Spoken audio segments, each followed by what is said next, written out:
Welcome back, my duelist friends and my dungeon crawling friends.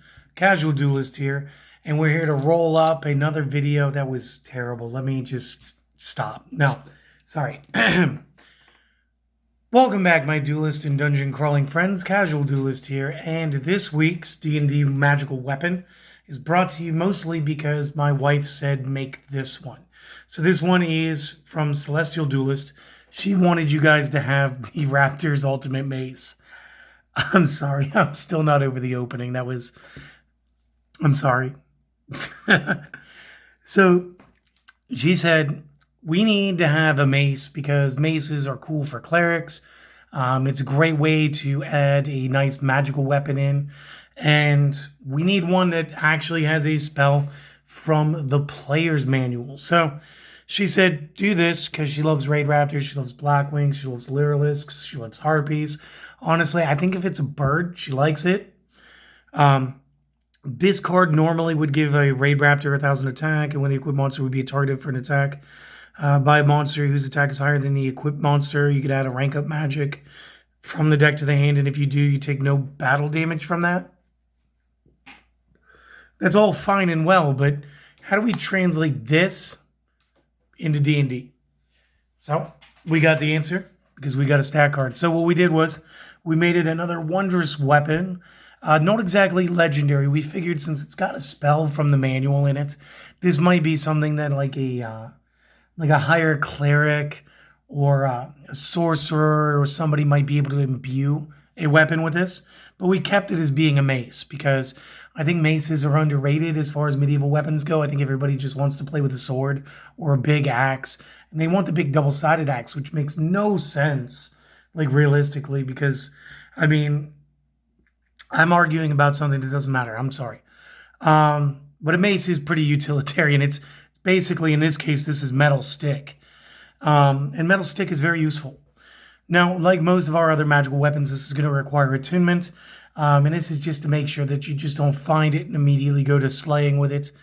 The way that we have it is this will have 2 uses of the Gust of Wind spell per day that will be regained at sunrise. And again, why do we keep doing sunrise? We keep using sunrise as our recharge moment, because what if you are underground? What if you're in a dungeon? What if you're underneath a castle? What if you're underneath a mountain? What if you're trapped somewhere? Well, the sun's rays in the morning renewal, it feels like a great way to actually bring back the magical energy to something, and being able to soak in the first rays of sun, the first rays of the day.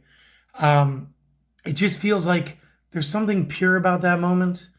And as far as our DMing goes, that's when we choose to make things like this happen. Nothing else. Now, what you would do is you would just take the normal stats of a mace.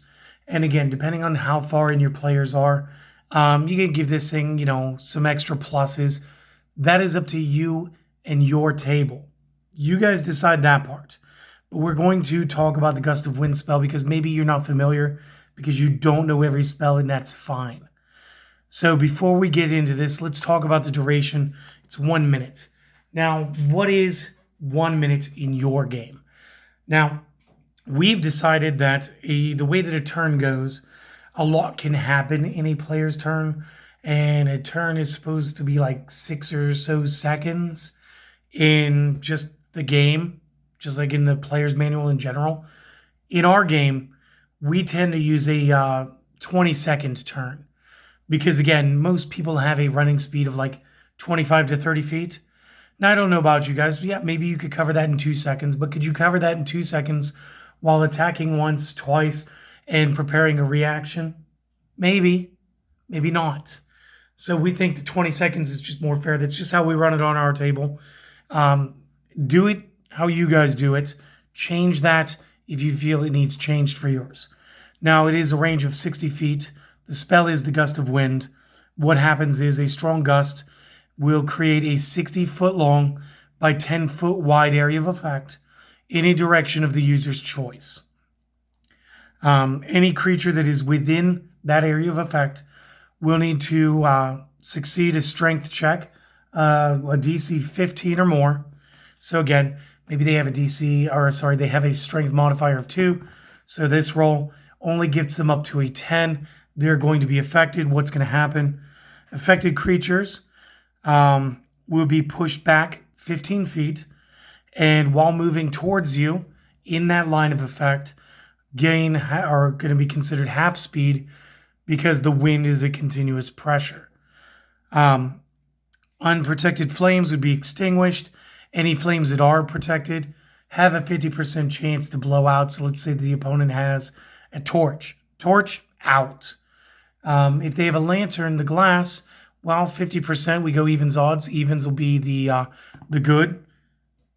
Sorry, that rolled all the way up there. Got an evens. So that turn, their lantern stays. Next turn, the lantern doesn't. So again, it's 50% chance stuff. Guys, play it how you like. And as a bonus action, the player who has the weapon may redirect the wind during their own turn. And all this helps do, again, I don't have figures over here. Let's say there's 4 guys coming up. There's me, there's my buddy, there's my other buddy, there's our third teammate. They're behind me. I'm doing this. I'm going to try to stall them from just swarming down a hallway at us. And this would be like an excellent use of using the Raptors Mace. And again, we did change it from the Raptors Ultimate Mace to just a Raptors Mace because we like generic goodness sometimes. Ultimate Mace sounds like it would have been a legendary.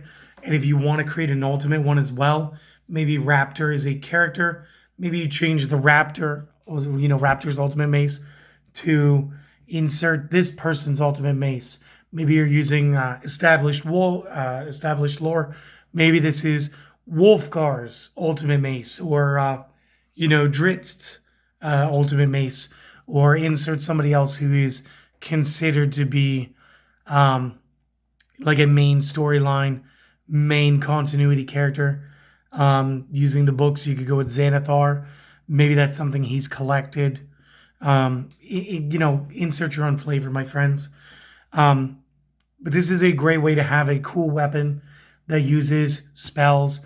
This is a good exercise in adding spells that, Wizards of the Coast, D&D has already given to us via either the player handbook or any expansions books, or you go on to D&D Beyond. You look up some cool, generally like low-level spells, because higher level spells, you want to sort of relinquish those to actually gaining them, or depending on how magic works in your campaign world, maybe they just don't exist. I don't know. I'm not at your table yet. With that said, this is our offering to you guys this week. We do hope that you enjoyed it.